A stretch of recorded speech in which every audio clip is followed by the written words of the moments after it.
All right, everybody, this is Patrick from the Pitch Deck. We're going to do a voiceover here for tempo. We're going to do tempo versus stacking to see which one's the best. We kind of go first here. We're going to be making sure that we have our tunic no matter what. I think it's a tunic game, so we keep wildfire.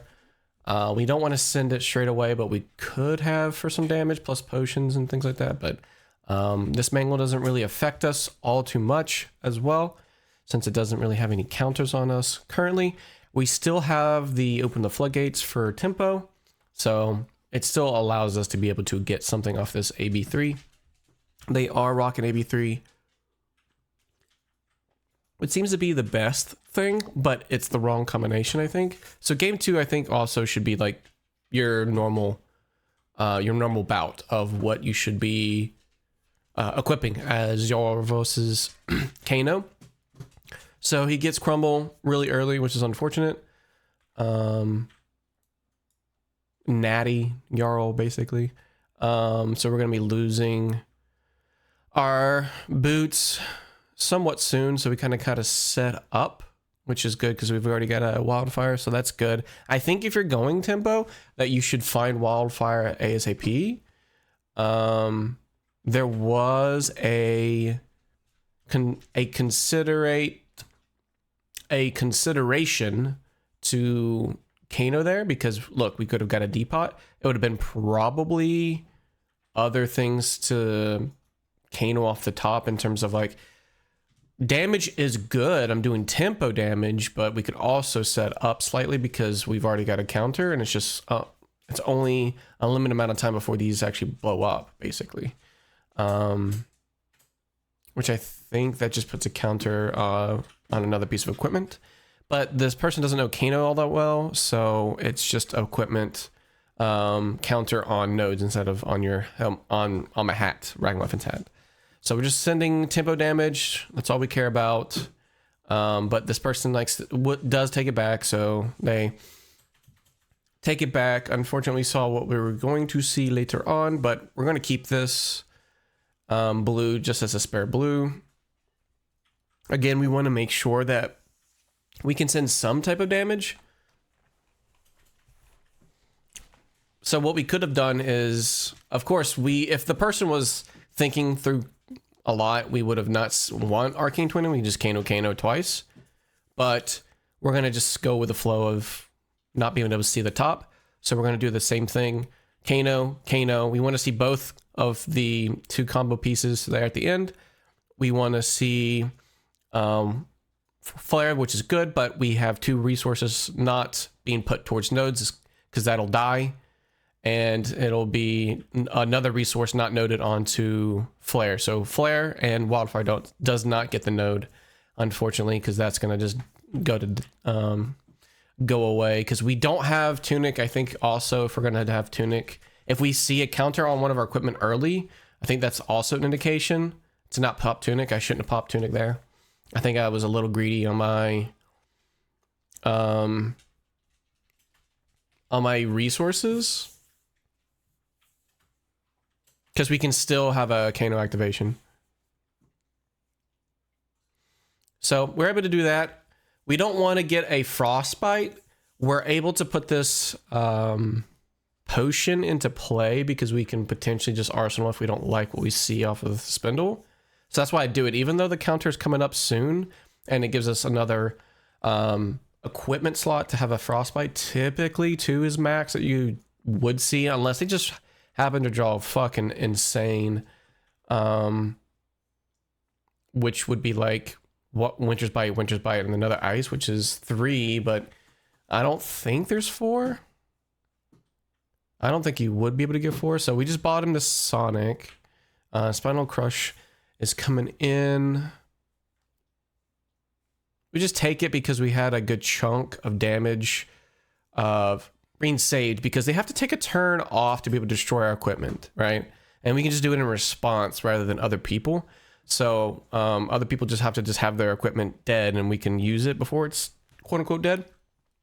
So they're making us have the damage or the combo ready to go.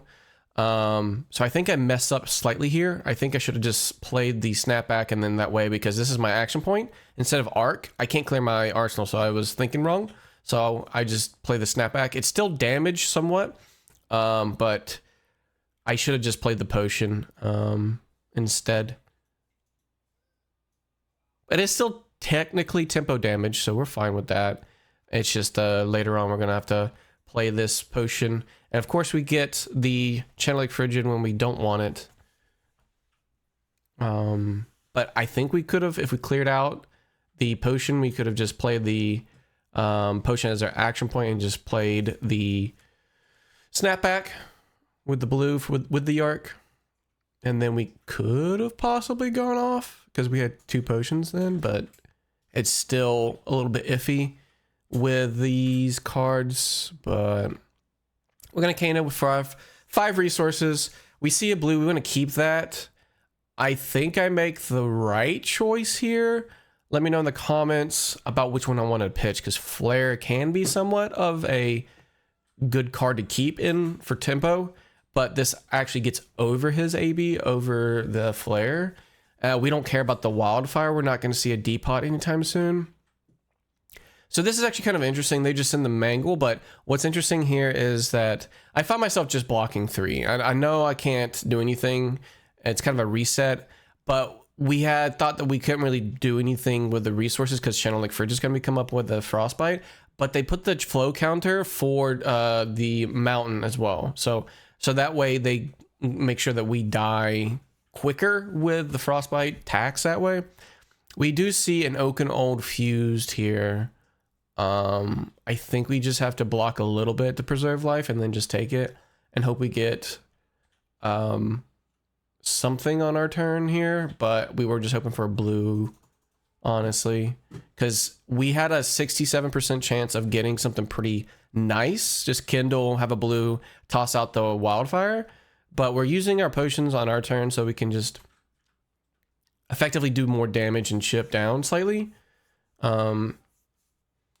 We wouldn't have got a blue, but we would have had enough resources to pay because we have the Sonic popping up there.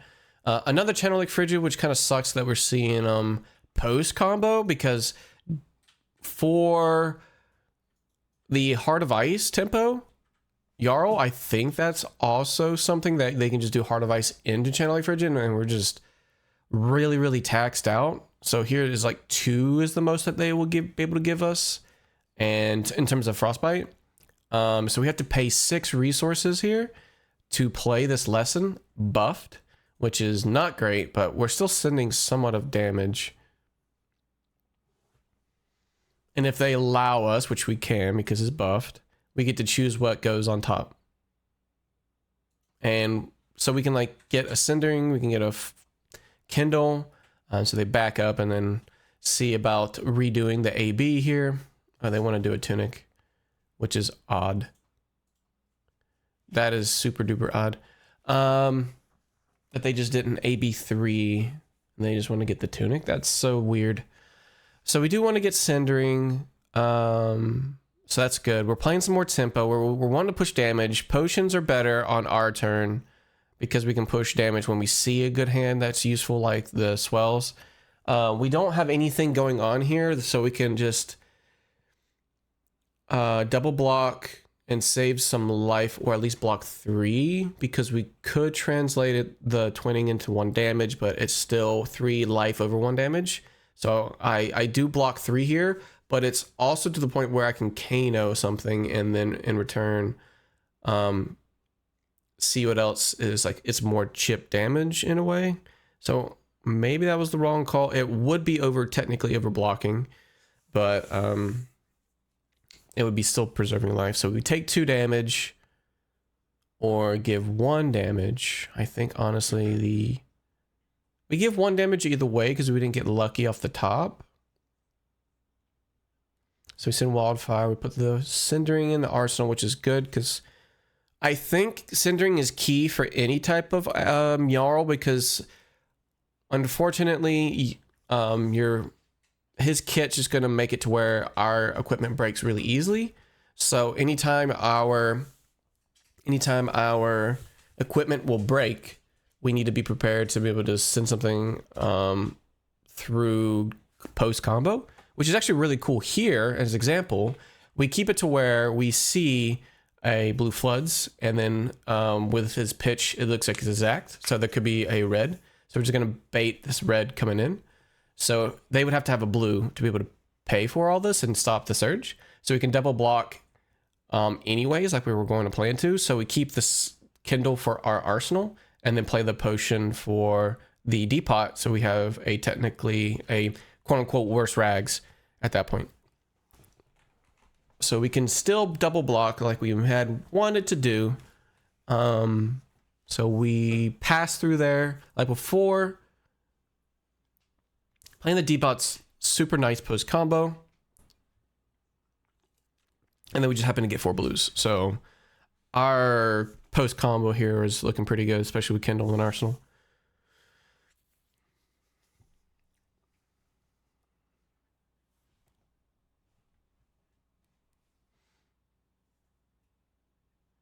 So he's kind of thinking, going through the motions. There could be, it's pretty scary with Kano. I mean, you can only protect so much, even if you've got a blue. But this means that I would have to have like a Dom attack, but then he takes it back and just says, just play the plow under, I think. We have the Kindle, so we don't want that to be plow undered. So we get another depot, not worth. Blazing, that's good. We still have our deep, like the second deep potion, depot, but it doesn't matter. We got wildfire here. We just say rip it because we honestly have enough to be able to kill through AB3, so it doesn't even matter about doing the depot. And on to the next round. So here we've got the person who is actually watching us, which is a testing partner of mine. We have a server dedicated to it, so he wanted to see how if you could fatigue Kano. So it was kind of like a pitch deck mentality. So we're going to keep this wildfire, put the blue on top. So now we're at 4. So we want to keep the blue on top as a marker card somewhat, and then keep these 2 for our threats, which is good because we got a buffer card here plus wildfire. Heart of Ice into Truce, so it gives them life but also gives us life. So we'll keep that, that's for sure.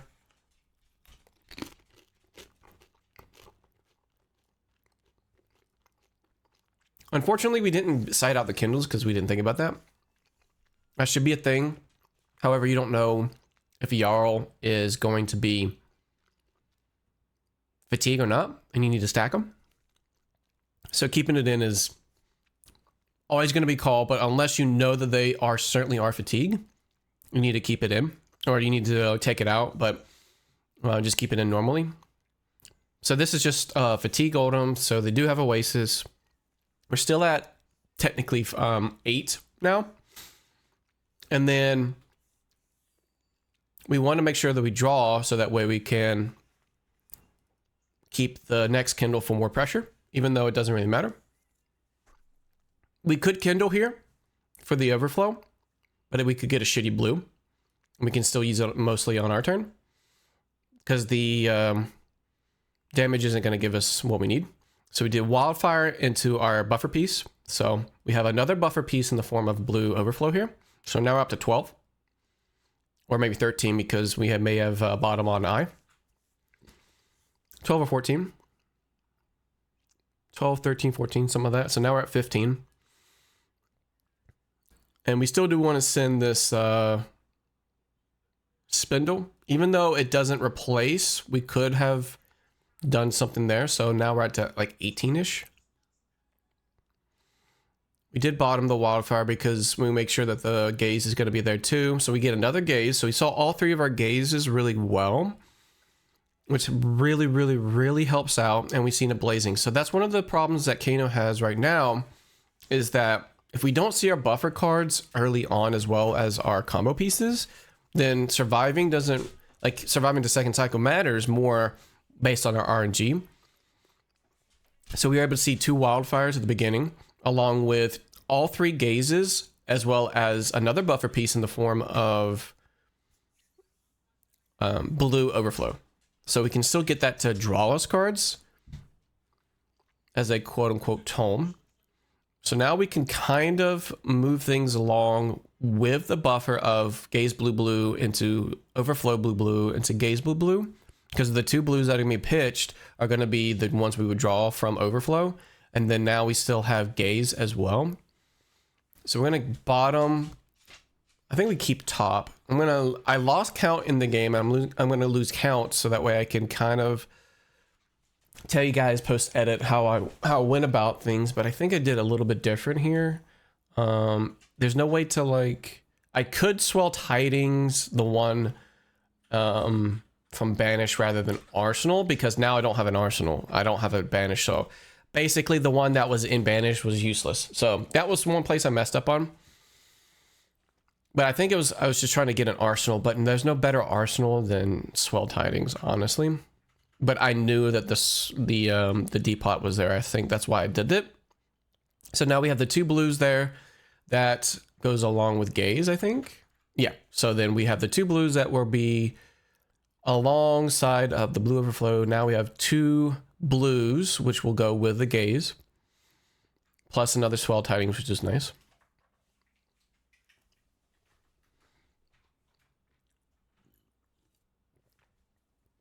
Send this one. We know they're going to block it because they're fatigue.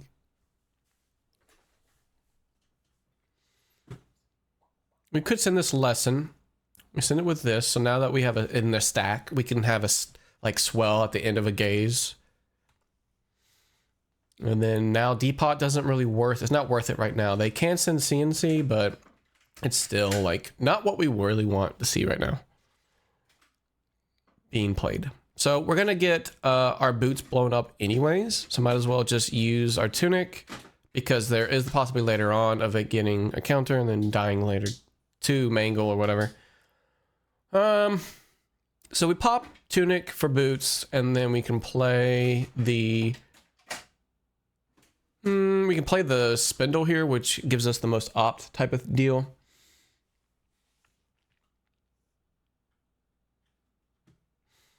So playing the spindle, if we like what we see, which typically it would be a potion, but we've already seen most of our potions, so we don't need a second teapot.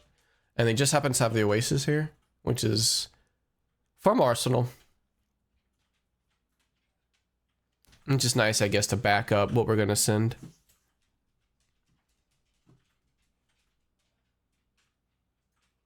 So we can't really do anything for buff-wise, so we're just going to send this for 3, and then they easily cover it up. We could be paying 1 resource for the potion in Arsenal and just put the Sonic Boom there, but it's fine. Here, he's just going to play a Winter's Bite. We're forced to pay 1, and then he passes. So here, we're just going to use the 2 resources to break, so we can just play it on our turn. Play this on our turn, so we don't necessarily need damage anymore. Again, because they can just always heal up. So I use my action point better with a Kano of 2 cards, and then we will just play the E-Pot for action. So we can use this opt rather than the damage, which kind of sucks, but you know, the damage goes away. And I think this is when I put in our second cindering. Second cindering is going to be the best part to battle Jarl. Either way, like when it comes to either way of tempo versus stacking, I think you're going to want that. You're going to want more of them. So we're going to double block. We don't want a frostbite because we want to be able to play this potion. We only want 1 depot. But you can get around late game Channel Lake Frigids with keeping your stack in line by using the depot to put the cards back on top, and then so that way you don't go past your stack. I don't put this into my arsenal because I don't need it. We don't have boots anymore. So you're like, why did you pitch the wildfire? Well, we can't use the boots. We need cinderings and kindles into our arsenal instead of anything else. So here, Heart of Ice is active. I can't pay into it. That's one of the things that's annoying. He has to have a legal attack to use Blizzard had that for the battle hard and someone tried to just play Blizzard nonchalantly. I was like, I know Icelander, you can't do that. You have to have an attack. Try to give me a frostbite, but yes, you have to just do it on your own attack to give the frostbite. So we don't really need a second depot. Again, it does help for our channel like frigids. Kind of sucks. We would have just had to play the potion. We could play the potion by pitching the red flare for it. See, like a channel like frigid comes in. But good thing we aren't at our stack yet. Again, I lost count. We weren't really talking too much because that's why I'm doing the voiceover as well. So that way it's easier to kind of talk through this one, especially because I want to make sure you guys get a mentality of what I'm going to be rolling with when it comes to stacking Jarl. It's my first stack, actually first 2 games of Jarl ever on Kano for CC. So we just let this take because we have a life buffer, but we get unfortunate unlucky. But I don't know if that's like bad at all to have the blazings go down rather than being blocked. So we do have the blue floodgates. We have to take a second. We do realize that's our stack piece, so we can keep it on top. We do have 1 singular blaze that's in our stack. Then the 2 other ones at the bottom. Heart of Ice is just making sure that I can't combo. So the thing to get around that is to send a threat, which is why I don't do anything here. In terms of like, you don't know if he's going to send Winter's Bite, so I didn't pop Tunic. Is it even up? I don't know. I can't even tell from here. So we're just going to pitch the yellow so that we have the most max resources. So here he's going to put it on my hat. He should be putting it on my hat. But I guess he wants to do the most amount of resource. Like if you were going tempo instead of stacking, nodes is where you want. But instead of but with stacking, nodes is fine. But tempo, you're going to want a hat instead. So we know there's a wildfire there. We're at our stack, which is, I think, wildfire, blazing gaze. So I completely forgot some of them. Like I didn't know there was a blazing here, but I thought it was a gaze, which is fine. We have our depot to help out. And then we know that from like a good point that there will be a gaze on top. Pitching a red for Mangle has implications. So he may not have enough resources or he taps out by doing so. So pitching what a Guardian pitches is very key on what they're going to be doing. Like Bravo the most of the time, Jarl not so much because they may just be pitching a card that's dead in their hand and you don't get much information out of it. So here we can just play Gaze in response to the Blazing. And we don't have any flares that we really need. So we're going to bottom both because we don't need them. They were supposed to be bottomed. That's why you do 2 blues underneath a Gaze for that. So we do have open the floodgates, which means we forget that there's a blue there, which is fine. We just need these here, and then we'll get the blues later on because it was like a sea of blues, really. We didn't have anything at the end there. So we have max resources available to us. As much as we can get. Double wildfire in to open the floodgates should be enough. We will be seeing the gaze that comes to our hand, but we can also, for the sake of just like testing, we're going to kill here. But if it were things for like tournaments, we would make sure that we get enough resources. But I think I do pop depot.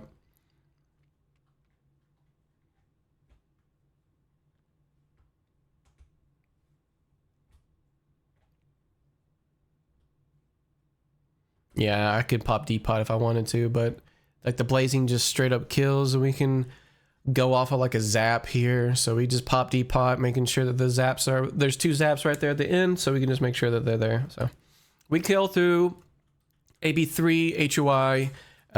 It's fatigue, but we knew it coming in. So that's pretty much it for both versions of Jarl. Let me know in the comments below. This is just early testing still for both of us. I think Jarl is going to be different coming into CC. Thanks for watching, guys.